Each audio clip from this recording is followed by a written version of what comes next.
Bismillahirrahmanirrahim. Assalamualaikum warahmatullahi wabarakatuh.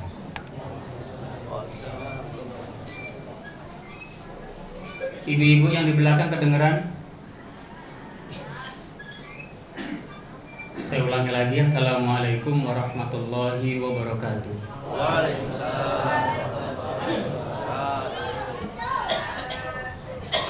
Alhamdulillahirabbil alamin. Wa bihi nasta'inu ala umuri dunya waddin. Wassalatu wassalamu ala rasulihil karim Muhammadin sallallahu alaihi wasallam al-mab'uuts rahmatan lil alamin wal 'aqibatu lil muttaqin wa ba'd. Jamaah sekalian rahimakumullah.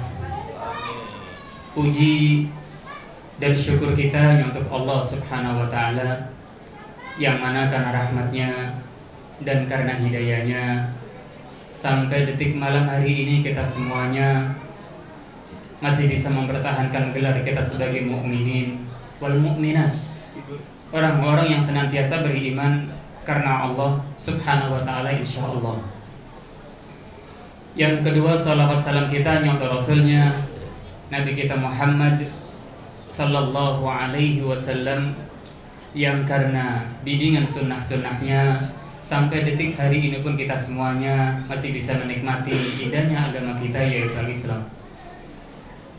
Jamaah sekalian rahimakumullah, alhamdulillah pada malam hari ini kita sudah memasuki malam yang ke 9, Pak ya? Amin. Malam yang ke 9 ya? 4. Jangan salah, amin ya kan. Alhamdulillah kita malam hari ini adalah ada di malam yang keempat. Dan alhamdulillah pula kemarin kita memulai puasa Ramadan dengan cara bersama-sama. Dan kita pun berharap nanti kita akan mengakhiri bulan Ramadan dengan Idul Fitri, mudah-mudahan juga bersama-sama insyaallah. Jamaah sekalian rahimakumullah, waktu tadi dibatasi, tidak boleh lebih dari 20 menit. Dan judul yang akan kita bicarakan adalah nikmat dan azab kubur. Ini malam keempat yang dibicarakan sudah mulai sedikit mengerikan ya. Nikmat dan azab kubur. Kita sepakati yang kita dahulukan nikmatnya dulu atau azabnya dulu? Enaknya atau enggak enaknya? Kalau kita mengacu dalam redaksi yang dipaparkan oleh Allah di dalam Al-Quran, Allah itu ketika mengirimkan Nabi kita Muhammad SAW dengan 2 tugas, Basyiran wa nadhira. Basyiran artinya adalah sebagai kabar gembira. Kalau kabar gembira pastikan nikmat, surga, balasan baik dan lain sebagainya. Dan tugas yang kedua adalah nadhira, sebagai pemberi peringatan. Di sana ada azab, ada siksa, dan ada neraka. Maka pada hari ini kita mulai basyiron dulu, kabar gembiranya, nikmat, baru nanti nadhira. Paling tidak waktu pulang dari masjid yang diingat adalah nadhira. Ternyata azab kubur itu ada.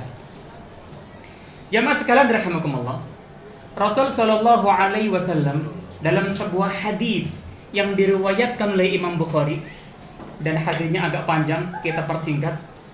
Kata Rasul sallallahu alaihi wasallam, "Innal 'abda", sesungguhnya seorang hamba. Coba masing-masing di antara kita memposisikan diri sebagai hamba itu. Kata Rasulullah, "Innal 'abda", sesungguhnya seorang hamba, "idza wuzi'a fi qabrihi", apabila hamba itu sudah dimasukkan di dalam liang kuburnya, saya yakin semuanya akan meninggal dunia. Cepat atau lawan katanya cepat apa? Kalau lambat sekarang sudah tidak dipakai lagi, Pak. Mulai malam hari ini kita ganti. Cepat atau lebih cepat? Iya kan? Habis sudah tua-tua semua. Jadi cepat ataupun lebih cepat, setiap orang akan meninggal dunia. Dan tepatnya adalah qabrun. Kata Rasulullah, innal abda, sesungguhnya seorang hamba, idza wudi'a fi qabrihi, apabila hamba itu sudah dimasukkan ke dalam liang kuburnya, dikubur, wa tawalla anhu ashabuhu, dan saudara-saudaranya sudah meninggalkan orang itu dari alam kuburnya. Jadi semuanya kan pulang. Istrinya, ada nggak yang setia di kuburan?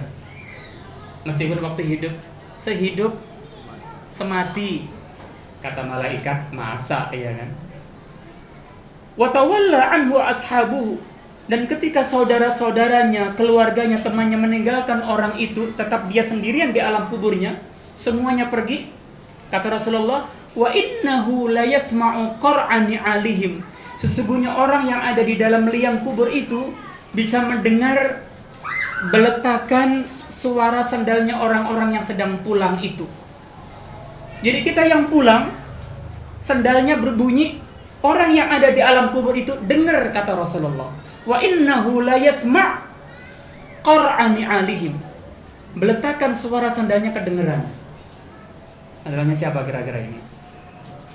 Sandalnya Haryanto pulang kedengeran. Berarti Haryanto masih hidup. Ayo siapa lagi yang mendidik contoh namanya? Jadi suara sandal itu, mayat itu dengar di alam kuburnya. Setelah mereka pulang semuanya, kata Rasulullah, atahu malakani, datang kepada orang itu dua malaikat. Mungkin dua orang malaikat inilah yang disebut Munkar Nangkir. Fayuqidanihi, lalu kedua malaikat itu mendudukkan orang yang telah mati itu. Didudukkan, dibangunkan, lalu keduanya mulai bertanya. Pertanyaannya yang bocor kan sudah sampai kepada kita kan, man rabbuka, man nabiyuka. Ternyata ada beberapa pertanyaan yang mungkin belum bocor kepada orang banyak. Dua malaikat itu bertanya kepada orang tadi, apakah Anda tahu siapa ini? Ternyata Allah menghadirkan Nabi kita Muhammad sallallahu alaihi wasallam. Apakah kamu kenal orang ini? Yang dimaksudkan adalah Nabi Muhammad sallallahu alaihi wasallam. Kata Rasulullah, adapun orang yang beriman, dia akan menjawab, saya kenal dia. Saya bersaksi, dia adalah hamba Allah, dia adalah Rasulullah sallallahu alaihi wasallam. Setelah dia lancar menjawab, malaikat tadi mengatakan kepada orang yang meninggal tadi, lihat, tempat dudukmu yang aslinya itu api neraka telah diganti oleh Allah dengan tempat tinggal, tempat duduk bagian dari surga. Itu diberikan oleh Allah kepada orang yang beriman dan lancar dalam menjawab pertanyaan dua malaikat tadi. Rasulullah melanjutkan, adapun orang yang munafik, adapun orang yang kafir, riwayatnya begitu. Adapun orang yang munafik dan orang yang kafir, ketika ditanya oleh dua malaikat, apakah Anda kenal orang ini, yaitu Nabi Muhammad SAW, dia mengatakan, saya tidak kenal. Bagaimana mungkin kenal? Di dunianya saja, sunnah-sunnah Nabi tidak pernah ia kenal. Nanti ditanya, saya tidak kenal dia. Saya hanya mengatakan seperti orang-orang itu berkata, ngikutin apa adanya. Setelah itu kata Rasulullah, malaikat dua-duanya marah. Apakah kamu tidak membaca? Apakah kamu tidak mau mendengar? Setelah itu malaikat dua tadi memukul orang tadi dengan palu besi. Dipukul sekali, dia menjerit. Kata Rasulullah di ujung hadis, ketika dia menjerit, seluruh penduduk bumi ini bisa mendengar suaranya, kecuali dua etnis, jin dan manusia tidak sanggup untuk mendengar jeritan orang yang disiksa di alam kubur tadi. Coba kalau kita dengar, tiap hari dengar orang menjerit dipukul di kuburan itu, mungkin kita akan ikut tersiksa. Makan tidak nyenyak, ya kan? Tidur tidak enak, saking paniknya kali itu. Wah, kayak di kuburan ini, Pak. Kayak di kuburan, ya. Dan ternyata alam kubur nanti itu gelap. Gelap. Kayak tadi itu kan, sebentar sajalah itu. Dan itulah informasi dari Rasul sallallahu alaihi wasallam. Ternyata di sana ada azab dan ada nikmat. Pertanyaannya adalah, lalu apa yang harus kita lakukan supaya nanti kita diselamatkan oleh Allah dari azab kubur? Ada sebuah hadis ini diriwayatkan oleh sahabat yang bernama Abu Hurairah radhiyallahu anhu. Dan hadis ini sahih diriwayatkan oleh Imam Bukhari dalam kitab sahihnya. Kata sahabat Abu Hurairah, di dalam perang Khaybar ini terjadi pada tahun 7 Hijriah. Dalam perang Khaybar, kami umat Islam diberi kemenangan oleh Allah Subhanahu wa taala. Dan pada hari itu, setelah selesai perang Khaybar, kami juga diberi oleh Allah harta rampasan perang yang melimpah, ghanimah. Jadi harta rampasan perang melimpah. Dan pada hari itu pula Rasulullah Shallallahu Alaihi Wasallam diberi hadiah oleh salah satu penduduk Bani Dhibab. Hadiah yang berupa seorang budak yang bernama Mit'am. Jadi Nabi diberi hadiah budak namanya Mit'am. Ketika Mit'am sang budak ini diserahkan kepada Rasul Shallallahu Alaihi Wasallam, sebagian sahabat dari kalangan hamba sahaya merasa iri dengan nasib baik Mit'am itu. Dia hanya seorang budak, tapi nasibnya mujur. Sebentar lagi dia akan bergabung dengan keluarga besar Rasul Shallallahu Alaihi Wasallam, yang mana dalam keluarga Nabi itu nanti wahyu seringkali diturunkan oleh Allah, hukum-hukum Islam seringkali diterangkan oleh Rasul Shallallahu Alaihi Wasallam. Nasibnya mujur Mit'am itu. Perasaan sebagian sahabat iri mereka. Lalu Abu Hurairah melanjutkan riwayatnya. Setelah itu Rasul selesai perang, pergi dari satu tempat ke tempat yang lain. Bahasa kita sidak. Infeksi mendadak. Sidak. Dan ketika Nabi berjalan, kami para sahabat mengikuti di belakang Rasul Sallallahu Alaihi Wasallam. Dan termasuk budak yang bernama Mit'am itu pun ada di belakang kami.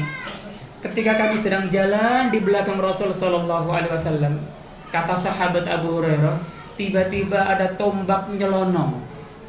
Tombak tidak bertuan, tidak diketahui siapa pemiliknya. Tombak datang mengenai badannya Mit'am. Akhirnya Mit'am itu pun meninggal dunia. Setelah prosesi pemakaman selesai, Mit'am sudah pindah ke alam kubur. Waktu itu ada beberapa orang sahabat memberikan ucapan selamat kepada Mit'am. Barangkali Mit'am itu matinya dalam keadaan syahid. Barangkali Mit'am itu di alam kuburnya sekarang mendapatkan nikmat dari Allah Subhanahu wa taala. Jadi ucapan selamat diberikan kepada Mit'am. Lalu apa yang terjadi? Ketika banyak ungkapan-ungkapan seperti itu, tiba-tiba Rasul Shallallahu Alaihi Wasallam keluar di hadapan para sahabat lalu mengatakan, bahkan sebaliknya, sangkaan kalian salah. Bahkan sebaliknya, kata Rasulullah. Banyak para sahabat kaget. Kenapa Rasul mengatakan seperti itu? Bahkan Rasul Shallallahu Alaihi Wasallam bersumpah. Para ulama mengatakan kalau Rasul Shallallahu Alaihi Wasallam memulai pembicaraan dengan sumpah, itu menunjukkan pembicaraan itu adalah pembicaraan yang sangat penting. Rasul mengatakan, "Walladzi nafsi Muhammadin biyadi." Demi Allah yang jiwa Muhammad ini ada dalam genggaman tangannya, kata Rasul. Demi Allah jiwaku ini ada dalam genggaman tangan Allah Subhanahu wa taala. Rasul bersumpah. Kalau Rasul mengatakan, "Inna syamla," sesungguhnya sepotong baju. Inna syamla, sesungguhnya sepotong baju. Allati asabaha yauma Khaybar, yang pernah Mit'am itu ambil saat terjadinya perang Khaybar. Minal maghanimi lam tusibahal maqasim, dari harta ghanimah rampasan perang yang belum resmi dibagi. Latasta'illu alaihi naro, saat ini baju itu telah berubah menjadi api dan membakar orang itu di alam kuburnya. Jadi Mit'am ini ketika dia masih hidup saat terjadinya perang Khaybar, ketika melihat harta rampasan perang numpuk, dia mengambil syamlah, sepotong baju. Kira-kira harganya berapa ribu nih Pak? Pak Sarbeni, bajunya berapa ini Pak? Hadiah ya? Kira-kira berapa ini? Umpama ada potongan lah Ramadan lah ya kan, 70.000. Jadi mit'am dia mengambil sepotong baju yang mungkin harganya 60-70.000 kalau kita rupiahkan sekarang. Mungkin harta yang tidak seberapa nilainya. Dia mencuri, dia ngutil. Tidak ada orang yang tahu kecuali dia dan Allah Subhanahu wa taala. Tapi ternyata Allah membocorkan peristiwa itu kepada Rasul sallallahu alaihi wasallam. Kata Nabi, sepotong baju yang pernah ia util, tidak ada orang yang tahu dia util untuk dirinya atau mungkin untuk keluarganya. Dari harta rampasan perang yang belum resmi dibagi, kata Nabi, la tashta'illu alaihi nar. Baju itu saat ini telah berubah menjadi api dan membakar dia di alam kuburnya. Setelah itu Rasulullah diam. Nabi diam, tidak melanjutkan pembicaraannya. Ketika Rasulullah diam, suasana mulai agak mencekam. Para sahabat yang lain pun ikut diam semuanya. Suasananya menjadi hening. Ketika semua orang diam, kata Abu Hurairah, tiba-tiba waktu itu dari arah belakang berdiri seorang laki-laki. Berdiri, maju ke depan sambil menenteng sepasang sendal. Syiraku na'lin. Kita kasih harga berapa ini? Sepasang sendal. Kalau baju 60.000. Ini sendal tempo dulu. Berapa harganya ini? Berapa, Bu? 20.000. Ya udah. Ternyata ada penjual sendal di belakang ya kan. Syiraku na'lin, sepasang sendal mungkin 20.000 ditenteng oleh dia, dibawa ke depan lalu diserahkan kepada Rasul sallallahu alaihi wasallam. Nabi bertanya, "Sendal siapa ini? Kenapa kamu serahkan kepadaku?"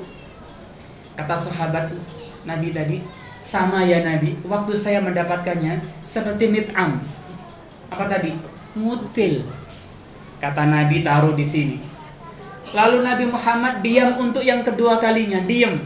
Suasana semakin hening mencekam. Lalu Abu Hurairah menceritakan kembali. Lalu datang lagi orang kedua dari arah belakang, maju ke depan sambil menenteng dua pasang sendal. Syiraku na'lain. Kita kasih harga berapa ini? Tadi kan 1 20, kalau 2 kasih potongan lah. Kan 2 30.000, 2. Diserahkan kepada Rasul. Nabi bertanya, "Sendal siapa ini?" Orang yang kedua mengatakan, "Sama ya Nabi, waktu saya mendapatkannya seperti mit'am, ngutil." Kata Nabi, "Taruh di sini." Kata Abu Hurairah, maka pada waktu itu terkumpul di hadapan Rasul sallallahu alaihi wasallam beberapa pasang sendal hasil curian tadi. Lalu Rasul menutup pembicaraan, "Barang-barang seperti ini, syiraku na'lin 20.000, syiraku na'lain 30.000. Kalau diambil dengan cara yang tidak dibenarkan oleh Allah Subhanahu wa taala, nanti di alam kubur bisa berubah menjadi api dan membakar orang itu." Dari sepotong riwayat ini bisa kita ambil kesimpulan bahwa yang namanya azab kubur itu ada. Pasti ada. Ada yang tidak percaya? Silakan buktikan sendiri. Masuk alam kubur, kalau terbukti kirim ke SMS buat kita ya kan. Ternyata bener mama. Dan terbukti azab kubur itu ada. Dan apabila kita teliti dari sekian banyak riwayat dari Rasul sallallahu alaihi wasallam yang berbicara tentang azab kubur, rata-rata adalah dari dosa-dosa yang kita pandang sepele. Sepotong baju, syamlah, sepasang sendal, 2 pasang sendal. Dalam riwayat yang lain, ada orang diazab oleh Allah di alam kuburnya gara-gara dia itu tidak bersuci setelah pipis. Dalam perjalanan macet, kebelet, turun, pipis di pojokan, lalu tidak bersuci dan dia pergi begitu saja. Ternyata hal-hal yang kita pandang sepele seperti ini, kata Nabi, itu adalah salah satu penyebab azab kubur. Kata Rasul, "Tanazzahu 'anil bauli." Bersucilah kalian semuanya setelah selesai buang air kecil, pipis. Fa inna 'amata 'adzabil qabri, sesungguhnya umumnya azab di kuburan nanti minhu, gara-gara dia tidak bersuci buang air kecil itu. Sederhana. Dan itulah pesan Rasul sallallahu alaihi wasallam. Mudah-mudahan kita bisa menjaga diri dari dosa-dosa yang kita pandang sepele, sederhana, tapi ternyata yang sepele itu dipermasalahkan oleh Allah. Bukan hanya kelak di akhirat, waktu kita masih ada di alam kubur, ternyata sudah ada audit dari Allah tentang adab ataupun nikmat yang diberikan kepada orang-orang yang layak untuk menerima adab ataupun nikmat dari Allah Subhanahu wa taala itu. Mudah-mudahan kita diselamatkan oleh Allah dari fitnah jahannam, dari siksa kubur, dari fitnah hidup, dari fitnah mati, dan dari fitnahnya Dajjal nanti di akhir zaman insyaallah. Subhanakallahumma wa bihamdik, asyhadu an la ilaha illa anta, astaghfiruka wa atubu ilaik. Assalamualaikum warahmatullahi wabarakatuh.